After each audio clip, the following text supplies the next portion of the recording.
Hello hello hello hello. शुरू करें? कहाँ तक हुआ था? यहाँ से होना था। Inductor and chalk. देखें बाबू।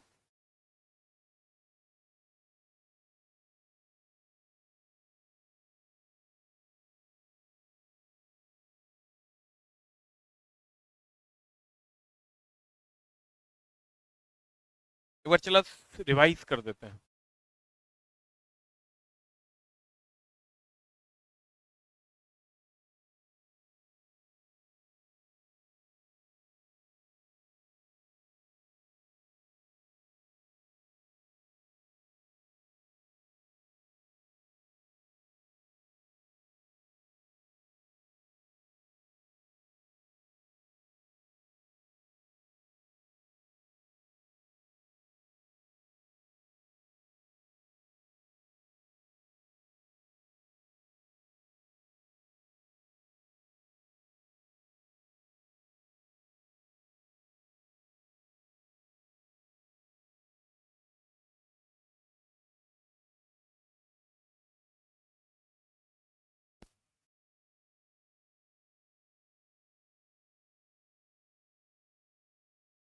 Hello hello hello hello hello.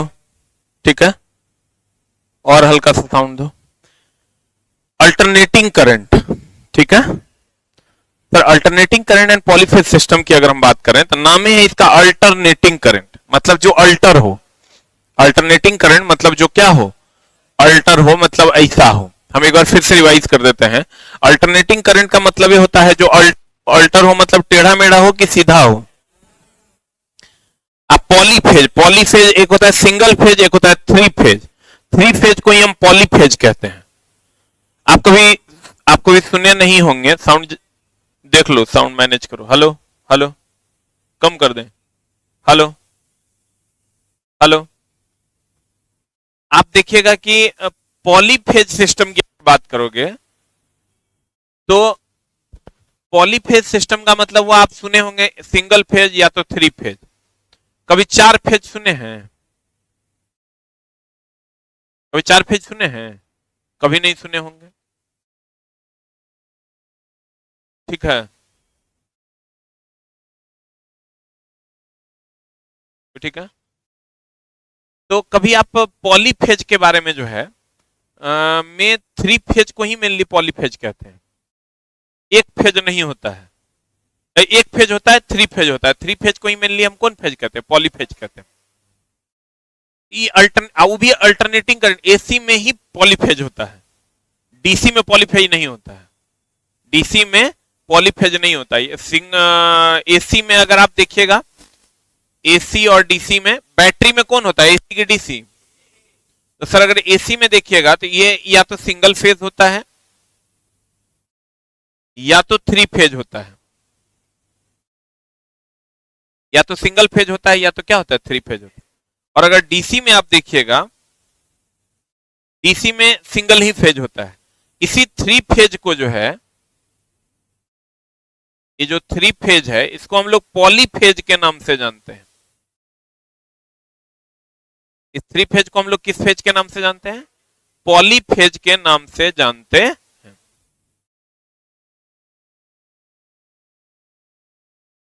अब देखिए, हम अगर चलते हैं सर प्रत्यावर्ती धारा। प्रत्यावर्ती धारा उसे कहते हैं जो दिशा और परिमाण जिसका समय के साथ क्या हो रहा हो, बदलता। अगर वही डायरेक्ट करंट की बात करोगे, दिष्ट धारा जिसको आप कहते हैं, ये डीसी है। इसका दिशा और परिमाण समय के साथ नहीं बदलता। फिर अगर हम आते हैं दिष्ट धारा, इसका दिशा और परिमाण समय के साथ नहीं बदलता है। बुलन रे। फिर हम चलते हैं सर आवृत्ति। एक सेकंड में जितना बार अप डाउन करेगा उसी को हम क्या कहते हैं? आवृत्ति कहते हैं, फ्रीक्वेंसी कहते हैं। फिर हम चलते हैं आवृत्ति की इकाई। आवृत्ति की इकाई साइकिल पर सेकंड होती है या हर्ज होती है। और आवृत्ति का एक फॉर्मूला होता है एफ बराबर एनपी बटा 120।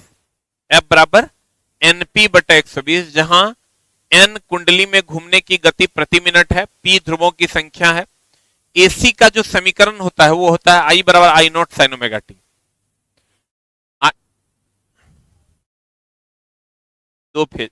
फेज का फेज का प्रकार, फेज का प्रकार क्यों पूछेगा? सिंगल फेज और थ्री फेज, मेनली दो प्रकार के फेज होते हैं, लेकिन ये कोई सवाल नहीं है जो आपको पूछा जाएगा। तत्कालिक इंस्टेंटेनियस करंट, इंस्टेंटेनियस करंट वह करंट होता है जो किसी निश्चित समय पर का करंट होता है, याद है? अरे किसी निश्चित समय पर का जो करंट होगा उसे हम कौन करंट कहेंगे? Instantaneous current. फिर कहता है प्रत्यावर्ती विद्युत धारा अथवा वोल्टा के किसी भी पल पर उसका मान तत्कालिक मान कहलाता है। शिखर वैल्यू, पीक वैल्यू, ये जो महत्तम मान होगा उसी को हम शिखर मान कहेंगे। महत्तम मान को कौन मान कहेंगे? शिखर मान। वर्ग माध्य मूल मान, वर्ग माध्य मूल मान होता है आरएमएस मान। एसी का वह मान है जो दिए गए समय में उतना ही ऊष्मा उत्पन्न करता है जितना कि उतने ही समय में कौन उत्पन्न करता है? डीसी। ठीक है, इसका फॉर्मूला होता है आई आर एम एस बराबर I max by root two या E max by root two. इसको जब 1 बाई रूट टू को तोड़ोगे 1.707 0.707 आ जाएगा इंटू ई मैक्स। सभी विद्युत मापक यंत्र एसी का कौन मान नापते हैं? आरएमएस मान। फिर औसत मान, इस हम पिछली क्लास में आपको पढ़ा चुके थे। औसत मान होता है प्रत्यावर्ती विद्युत धारा अथवा वोल्टा के आधे चक्र के तत्कालिक मानों का जो औसत होता है उसी को हम क्या कहते हैं? औसत मान। I average is equal to इतना, E average is equal to इतना। गणनाओं आदि में एसी का औसत मान ही प्रयोग किया जाता है। शिखर गुणांक या श्रृंग गुणांक, शिखर का मतलब होता है महत्तम, peak factor. Peak factor, factor जब भी होगा दो चीजों का अनुपात होता है। फैक्टर जब भी होगा दो चीजों का अनुपात होगा। पीक फैक्टर का फॉर्मूला होता है आई मैक्स बटा आई आरएमएस या ई मैक्स बटा ई आरएमएस। इसका कुल वैल्यू हो जाता है 1.414। फिर है फॉर्म फैक्टर, फॉर्म फैक्टर बराबर आई आरएमएस बटा आई एवरेज होता है। इसका वैल्यू 1.11 हो जाता है। ये इसका लिस्ट है जो हम आपको बताए थे। फिर है इन फेज, इन फेज मतलब एक ही समय में अगर महत्तम ऊंचाई तक जाएगा दो तरंग या दो करंट तो उसको हम इन फेज कहेंगे। एक अलग अलग समय में अगर जाएगा महत्तम पर तो उसको आउट ऑफ फेज कहेंगे। जैसे ये ऐसे है, ये आउट ऑफ फेज है, और ये देखो एक ही समय पर दोनों जो है महत्तम ऊंचाई पर गया है तो इन फेज है। ये एक ही समय पर दोनों महत्तम पर गया है तो इसको इन फेज कहते हैं। क्या कहते हैं इसको? इन फेज। आउट ऑफ फेज ये हो गया, क्या हो गया? ये आउट ऑफ फेज हो गया। अब कहता है अप्रगामी तथा पश्चगामी राशियां, ये हो गया था ना। पश्चगामी मतलब लैग करेगा कि लीड करेगा? लैग करेगा। लीड करेगा मतलब आगे जाएगा। फिर शुद्ध प्रतिरोधी परिपथ जकरा में केवल प्रतिरोध होगा तो उसे हम शुद्ध प्रतिरोधी परिपथ कहेंगे। बोलो ना। और यह धारा और वोल्टेज इसमें इन फेज में होता है। उसके बाद शुद्ध प्रतिरोधी परिपथ में वैद्युतिक शक्ति की गणना डीसी परिपथों की भांति करते हैं। शुद्ध प्रतिरोधी परिपथ का शक्ति गुणांक इकाई होता है इंडक्टर और चौक। वैसे तो प्रत्येक प्रत्यावर्ती विद्युत धारा, यहीं से पढ़ाना था क्या? अब देखिए इंडक्टर क्या होता है, नोट दीजिए। सर नोट्स नहीं है, आप बुक ले सकते हैं। ये बुक अवेलेबल है shopday.in पे, मार्केट में भी हर जगह अवेलेबल है। आप ये बुक लीजिएगा, इसी से हम पढ़ाते हैं। अब देखो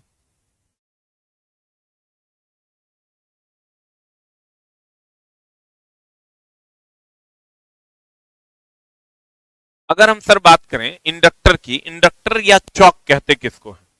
अगर किसी तार को आप क्वाइल के रूप में ऐसे लपेट दोगे, किसी भी ये तार है, इसको आप क्वाइल के रूप में अगर लपेट दोगे तो इसको हम चौक कहते हैं। क्या कहते हैं? चौक या इंडक्टर कहते हैं। अगर किसी भी तार को आप क्वाइल के रूप में लपेट देते हो तो उसको हम इंडक्टर या क्या कहते हैं? चौक। इंडक्टर या चौक कहते हैं। किसी भी तार को क्वाइल के रूप में लपेटना इंडक्टर या चौक कहलाता है।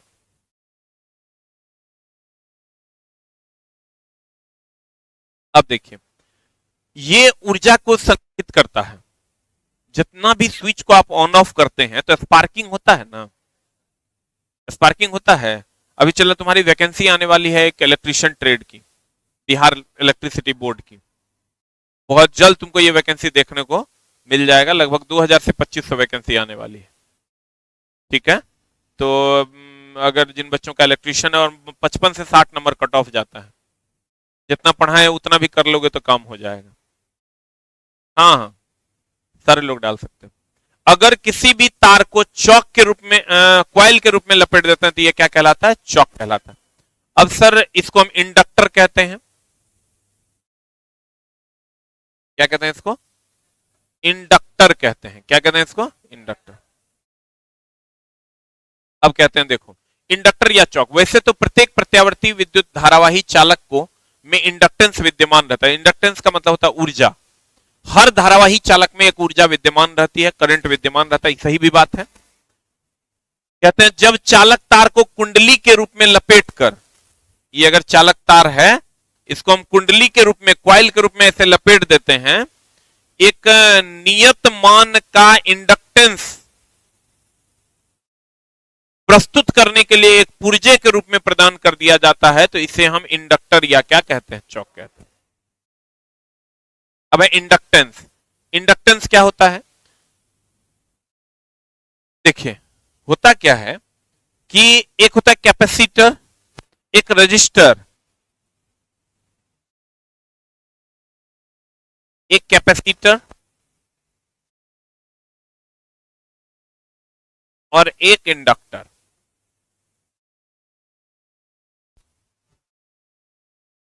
प्रेरकत्व प्रदान करना मतलब आप कह सकते हैं विरोध प्रदान करना, जिससे वो एनर्जी को स्टोर कर सकता है। कोई भी चीज को आप रोकिएगा तब आपके पास रहेगा, नहीं रोकिएगा तो चल देगा। तो ये जो कैपेसिटर है ये वोल्टेज को कंट्रोल करता है। किसको कंट्रोल करता है? वोल्टेज को कंट्रोल करता है। तो वोल्टेज के अप्स एंड डाउन्स को ये ठीक करेगा। और ये जो इंडक्टर है ये करंट को कंट्रोल करता है।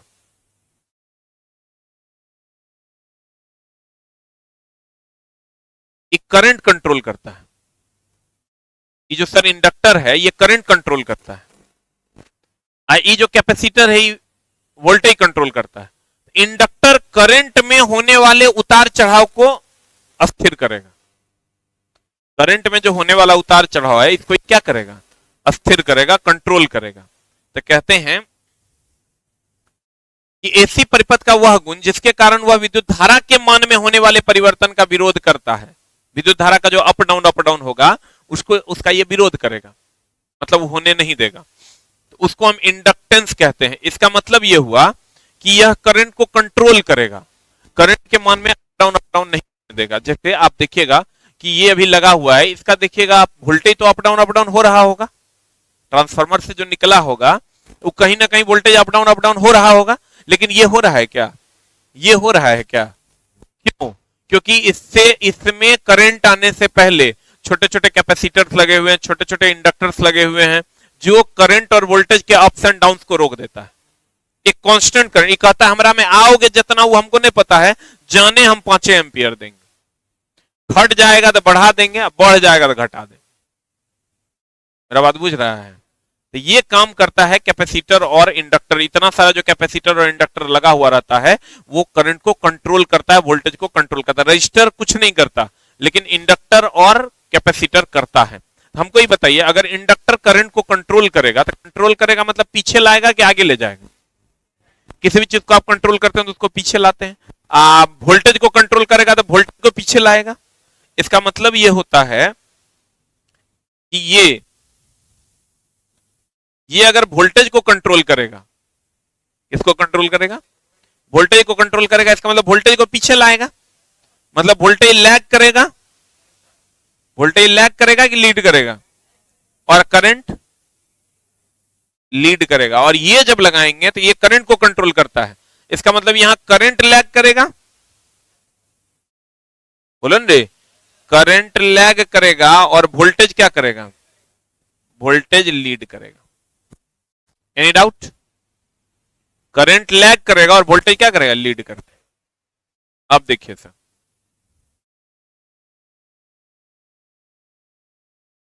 कहते हैं एसी परिपथ का वह गुण जिसके कारण वह विद्युत धारा के मान में होने वाले परिवर्तन का विरोध करता है उसे हम क्या कहते हैं? इंडक्टेंस। और वोल्टेज के मान में परिवर्तन का विरोध करेगा उसको कैपेसिटेंस। इसका प्रतीक क्या होता है? एल और मात्रक क्या होता है? हेनरी। हेनरी। मात्रा क्या होता है? Henry. Very very important, VVI। इसका प्रतीक L और मात्रक होता है हेनरी।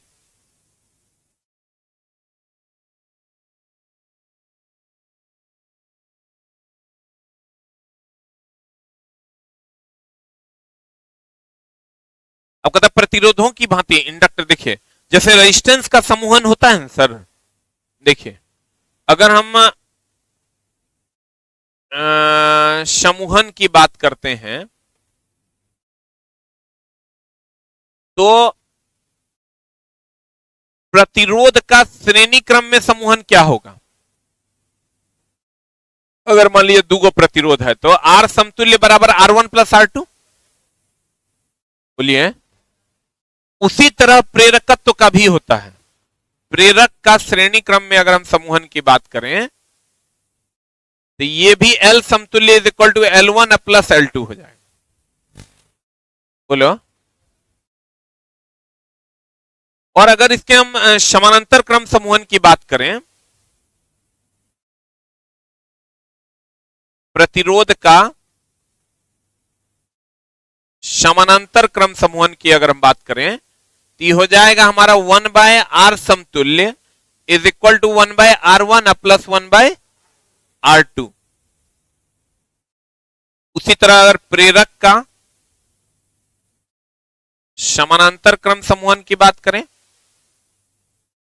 ये हो जाएगा 1 by RS is equal to 1 by R1, sorry 1 by LS ना, LS बोले तो L समतुल्य, 1 बाय L समतुल्य is equal to 1 by L1 plus 1 by L2। अगर हम धारिता की बात करें, धारिता का श्रेणी क्रम समूहन की बात करें, 1 बाय C समतुल्य इज इक्वल टू होता है 1 बाय C1 आप प्लस 1 बाय C2, बोलिए। अगर धारिता धारिता का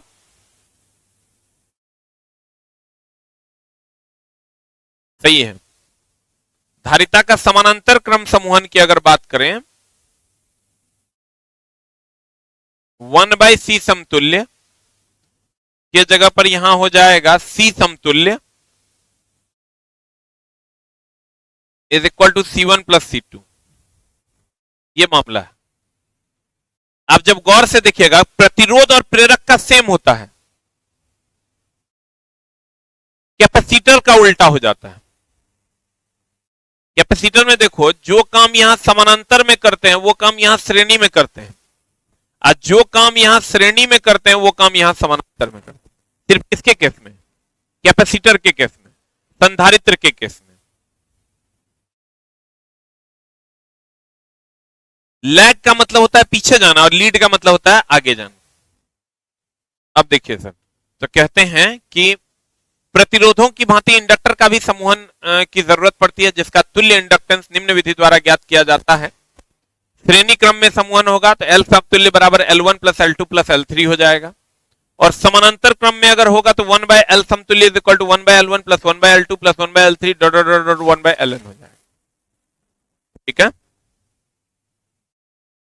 अब देखिए प्रेरणिक प्रतिघात। अभी प्रेरणिक प्रतिघात क्या होता है? जैसे अगर मान लीजिए कि कोई इंडक्टर है, जैसे रेजिस्टेंस के प्रतिरोध को R से डिनोट करते हैं, कैपेसिटर के कैपेसिटी को C से डिनोट करते हैं, वैसे ही इंडक्टर के इंडक्टेंस को L से डिनोट करते हैं, लेकिन इसका जो प्रतिरोध होता है उसको XL से डिनोट करते हैं। किससे डिनोट करते हैं?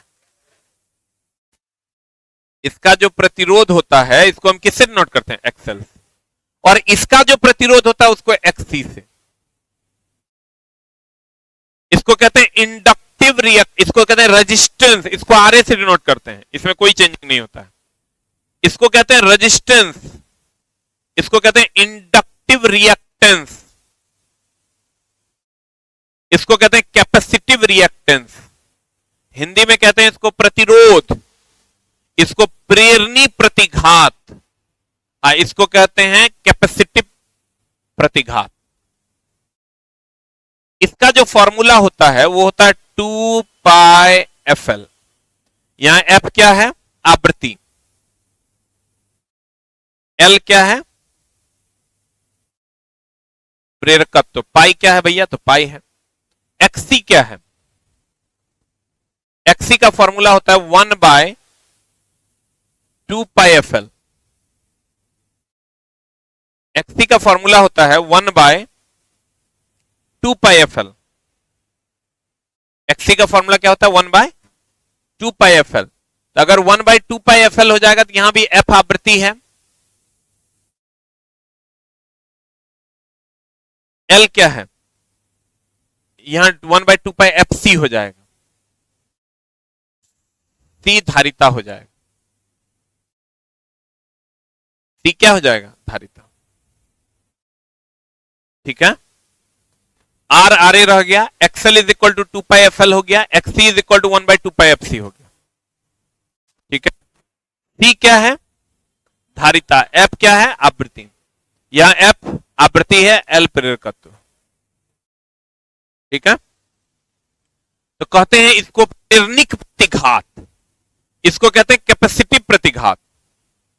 तो प्रेरणिक प्रतिघात मतलब ये विरोध न है। तो कहता है जब इंडक्टर से प्रतिरोध, किसको कहते हैं? जब प्रतिरोध के द्वारा विरोध होता है चालक तार में तो उसी को प्रतिरोध, किसी भी तार के द्वारा जो विरोध होता है उसी को हम प्रतिरोध कहते हैं। और किसी भी इंडक्टर के द्वारा जो विरोध होगा, करंट के मार्ग में जो रुकावट डालेगा, उसी को हम प्रेरणिक प्रतिघात कहेंगे। क्या कहेंगे? प्रेरणिक प्रतिघात कहते हैं। चैप्टर नंबर कितना है? 5। कहता है प्रत्यावर्तित विद्युत धारा प्रवाह के लिए किसी कुंडली द्वारा प्रस्तुत किया जाने वाला विरोध ही उसका इंडक्टिव रिएक्टेंस कहलाता है। कहते हैं प्रत्यावर्ती विद्युत धारा प्रवाह के लिए किसी कुंडली द्वारा, किसके द्वारा? किसी कुंडली द्वारा प्रस्तुत किया जाने वाला विरोध ही उसका इंडक्टिव रिएक्टेंस कहलाता। जो विरोध होता है उसके मार्ग में उसी को इंडक्टिव रिएक्टेंस कहते हैं। अब कहता है इसका प्रतीक एक्सल तथा ओम, मात्रक ओम होता है। मात्रक तो जितना भी प्रतिरोध है सबका मात्रक क्या होगा? Ohm. XL is equal to 2πfl। अब यहां तुमको कह देगा एफ का मान बढ़ेगा तो एक्सएल का मान क्या होगा? घटेगा। डायरेक्टली प्रोपोर्शनल न है रे। और एल का मान बढ़ेगा तो एक्सएल का मान क्या होगा? बढ़ेगा। सही है ना? जहां एफ फ्रीक्वेंसी है हर्ज में और एल इंडक्टेंस है हेनरी में। इंडक्टेंस का यूनिट क्या होता है? हेनरी। अब सर देखिए, जैसे हम लोग कहते हैं रजिस्टेंस आई बराबर, यहां अगर करंट निकालिएगा तो क्या हो जाएगा बताइए? यहां करंट निकालिएगा तो I is equal to V by R हो जाएगा। बोलिए। एक्सी भी एक प्रकार का प्रतिरोध ही है।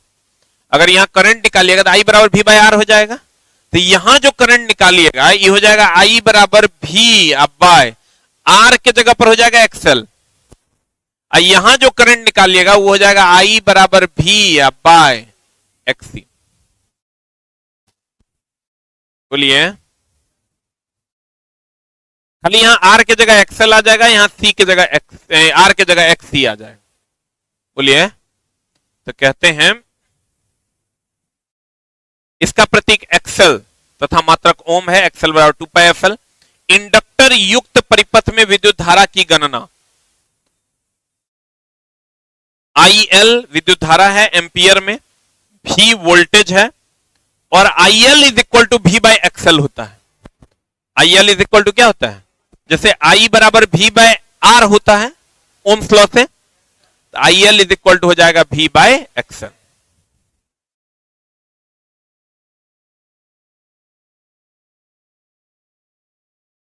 अब जब आगे बढ़ते हैं शुद्ध प्रेरणिक परिपथ, मतलब केवल इंडक्टर। एक होता है शुद्ध प्रेरणिक परिपथ जिसमें केवल इंडक्टर हो, रजिस्टर और कैपेसिटर नहीं हो। जैसे सर अगर हम ऐसा कह देते हैं ये हो गया आपका शुद्ध प्रतिरोधी परिपथ, क्योंकि इसमें ना इंडक्टर है ना कैपेसिटर है। अगर हम ऐसा कह देते हैं तो इसको कहते हैं शुद्ध इंडक्टिव परिपथ।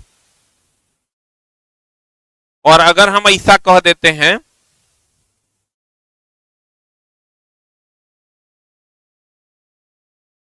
कैपेसिटिव परिपथ, शुद्ध कैपेसिटिव, शुद्ध इंडक्टिव, शुद्ध रेजिस्टिव। अगर ये दोनों आपस में मिल जाएगा, जैसे ऐसा हम कह देते हैं,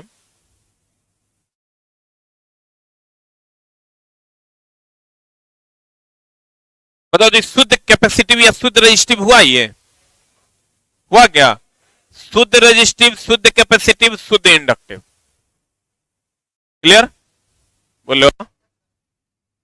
अब देखिए सर,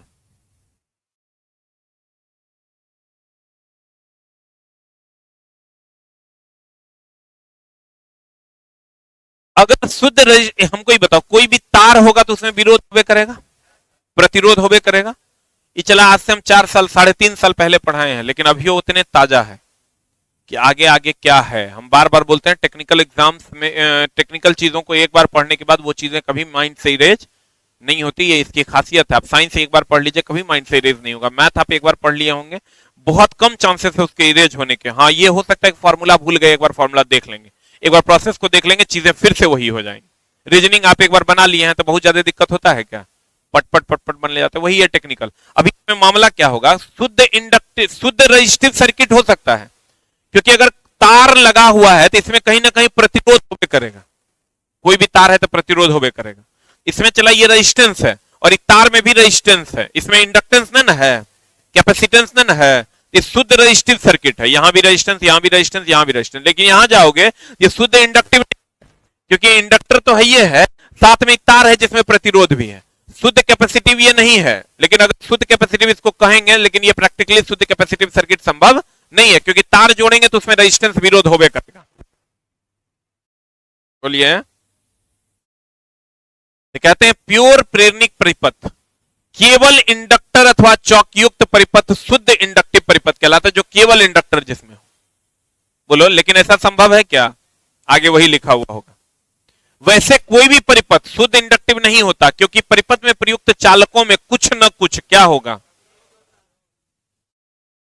कुछ न कुछ प्रतिरोध होता है। शुद्ध इंडक्टिव परिपथ में विद्युत धारा वोल्टेज से कितना डिग्री से पिछड़ जाती है? 90 डिग्री से पिछड़ जाती। अब देखो कैसे, ये मामला क्या है, हमको ही बताओ कि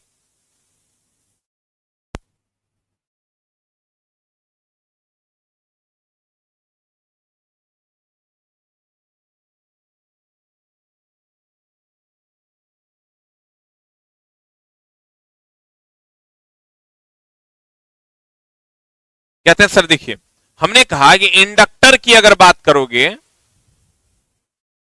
देखो रजिस्टर किसी भी चीज को कंट्रोल नहीं करता है, घटा बढ़ा देता है लेकिन कंट्रोल नहीं करता है। इंडक्टर एंड देन कैपेसिटर, ठीक है। इंडक्टर करंट को कंट्रोल करता है, करंट को क्या करता है? कंट्रोल। और कैपेसिटर वोल्टेज को कंट्रोल करता है, वोल्टेज को क्या करता है? कंट्रोल। अब दीजिएगा, इसमें करंट लैग करेगा, जिसको कंट्रोल करेंगे उसको पीछे ले जाएंगे। अब वोल्टेज क्या करेगा? लीड करेगा। कितना डिग्री से? 90 डिग्री। इसमें क्या होगा? वोल्टेज जो है लैग करेगा, और करंट जो है लीड करेगा। कितना डिग्री से? 90 डिग्री। क्लियर? अब देखिए, कहते हैं कि वैसा कोई भी परिपथ जो शुद्ध इंडक्टिव नहीं होगा, क्योंकि परिपथ में प्रयुक्त चालक में कुछ ना कुछ प्रतिरोध होगा। शुद्ध इंडक्टिव, आज तुमको याद ही नहीं रहेगा कौन करंट कंट्रोल करेगा, कौन वोल्टेज कंट्रोल करेगा। तो हम बार पहले भी बोले होंगे, एकरा में आई है तो जकरा घर में जे रहेगा उसी को ना कंट्रोल करेगा। नहीं, जकरा घर में आई है तो आई को कंट्रोल करता है, तो एक मतलब ये वोल्टेज को करता होगा, जिसको कंट्रोल करेगा उसको पीछे लाएगा कि आगे ले जाएगा। क्लियर है? Any doubt? अब देखिए सर, कहते हैं वैसा कोई भी परिपथ जो शुद्ध इंडक्टिव नहीं होता है, क्योंकि परिपथ में प्रयुक्त चालकों में कुछ न कुछ प्रतिरोध भी होता है।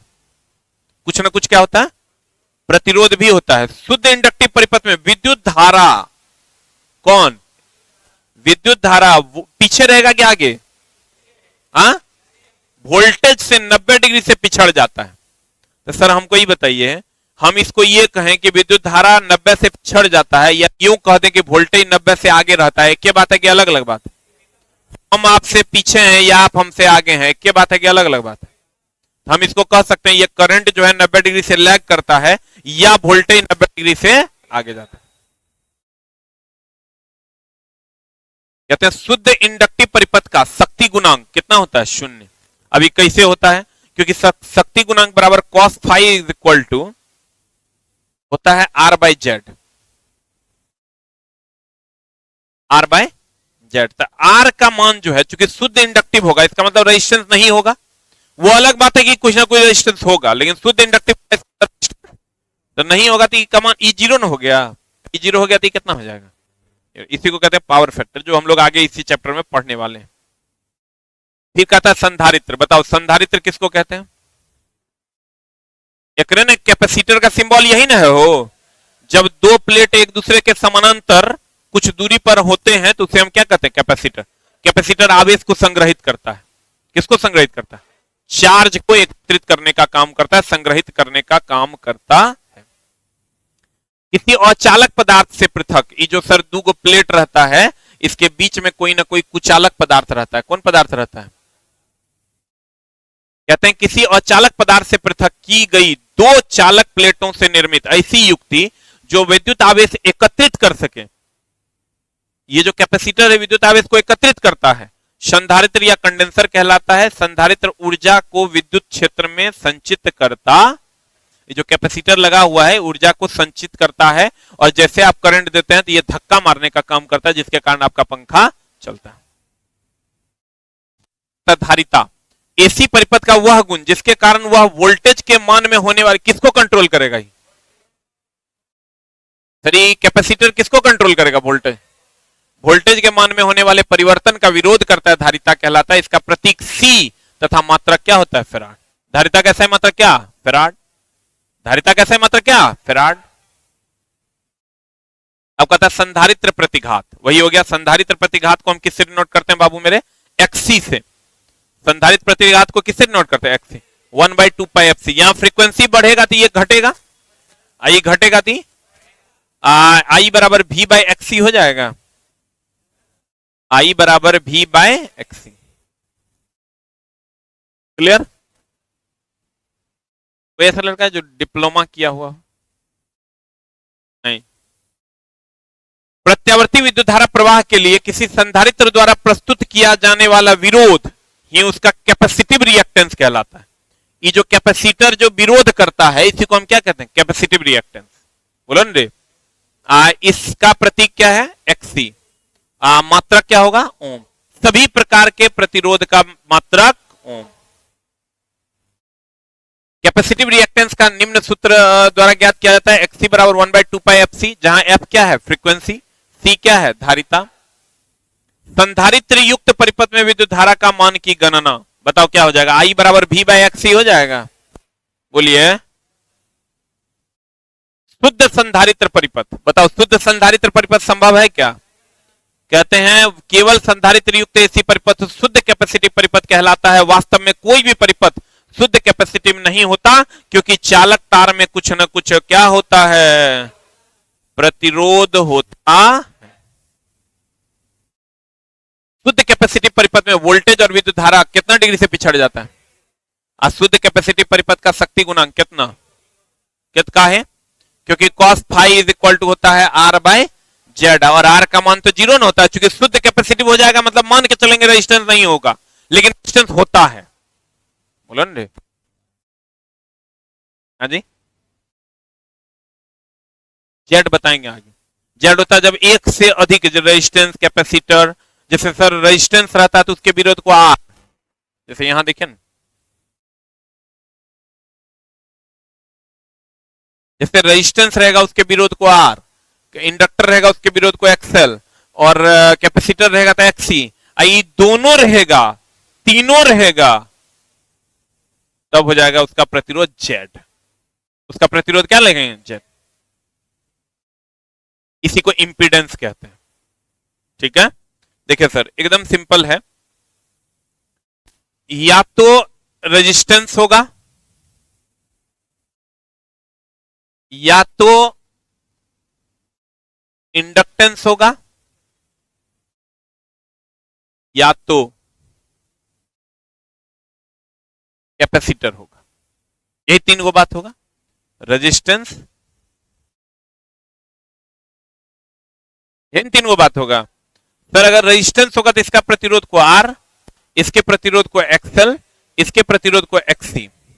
ठीक है, आई बराबर होता है V बाय आर, यहां आई बराबर होता है V बाय एक्सएल, यहां आई बराबर होता है V बाय एक्ससी। यहां ये किसी भी चीज को कंट्रोल नहीं करता, हमारे भाई हम ही पढ़ाए हैं।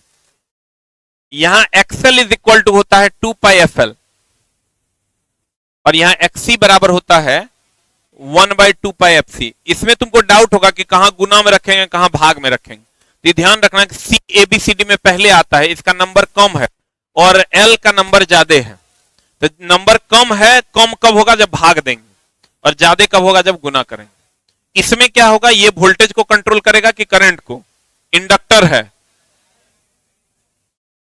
करंट कंट्रोल करेगा, और ये